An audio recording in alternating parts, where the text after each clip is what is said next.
अस्सलाम वालेकुम एवरीवन, कैसे हैं आप सब लोग। उम्मीद करती हूँ कि आप सब लोग ठीक ठाक होंगे। तो आज मैं आपके लिए बहुत ही मज़ेदार सा कस्टर्ड बादाम शरबत की रेसिपी लेकर आई हूँ, जो बहुत ही मज़ेदार बनकर तैयार होता है। तो चलें ये मज़ेदार सा शरबत बनाना शुरू करते हैं। मज़ेदार सा कस्टर्ड बादाम शरबत बनाने के लिए यहाँ मैंने एक पैन रखा है चूल्हे पे। इसके अंदर हम दूध ऐड करेंगे। यहाँ मैंने 1 kg मिल्क लिया है, इसको बॉईल होने तक पकाएंगे। यहाँ मैंने 1 टेबल स्पून तो बलंगा लिया है, इसको भिगो के रख देते हैं। पानी ऐड करेंगे आधा कप। अब हम इसको साइड पे रख देते हैं। अब यहाँ मैंने 1 टेबल स्पून कस्टर्ड पाउडर लिया है।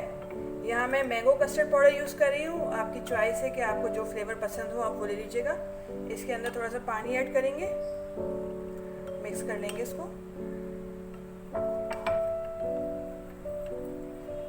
मैंने इसको अच्छी तरह से मिक्स कर लिया। अब इसको भी साइड पे रख देते हैं।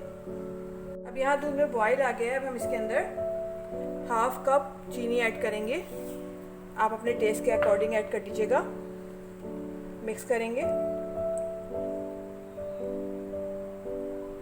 चीनी को मैंने अच्छी तरह से मिक्स कर लिया है। अब हम इसके अंदर ही मेरे पास 4 टेबल स्पून बादाम है, जिनको मैंने मोटा मोटा सा कूट लिया है, इनको ऐड करेंगे। मिक्स करेंगे। अब हम इसके अंदर जो कस्टर्ड पाउडर घोल के रखा था इसको ऐड करेंगे। मिक्स करेंगे। बहुत ज़्यादा नहीं पकाना है हमें इसको, बस इसका कच्चापन दूर करना है। हाई फ्लेम पे पकाएंगे। जब इसमें एक बॉयल आ जाएगा तो हम फ्लेम ऑफ कर देंगे।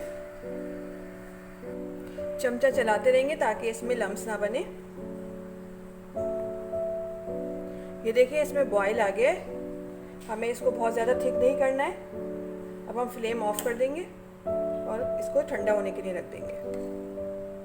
शरबत को मैंने ठंडा कर लिया। ये देखें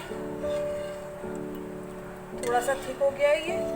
अब हम इसके अंदर जो मैंने ये तो बलंगा भिगो के रखी थी इसको ऐड करेंगे। मिक्स करेंगे अच्छी तरह।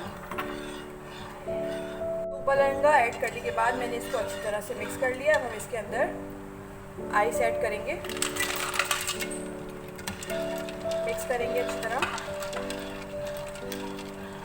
आइस ज़्यादा ऐड करिएगा ताकि ये अच्छी तरह से चिल्ड हो जाए। ये देखिए बनके तैयार हो गया। अब इनको सर्विंग गिलासेस में निकालते हैं। शरबत को अब हम गिलास में निकाल लेते हैं।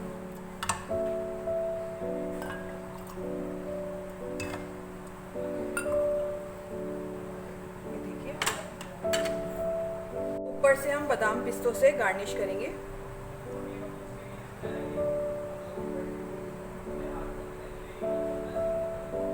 बहुत ही मज़ेदार सा कस्टर्ड बादाम शरबत बनकर तैयार हो गया है। बहुत ही मज़ेदार बनता है। आप लोग ज़रूर ट्राई करिएगा और मुझे कमेंट्स में बताइएगा कि रेसिपी कैसी लगी। रेसिपी अच्छी लगे तो लाइक करें, शेयर करें और अपनी दुआ में मुझे याद रखिए। नेक्स्ट वीडियो तक के लिए दीजिए इजाज़त। अल्लाह हाफिज़।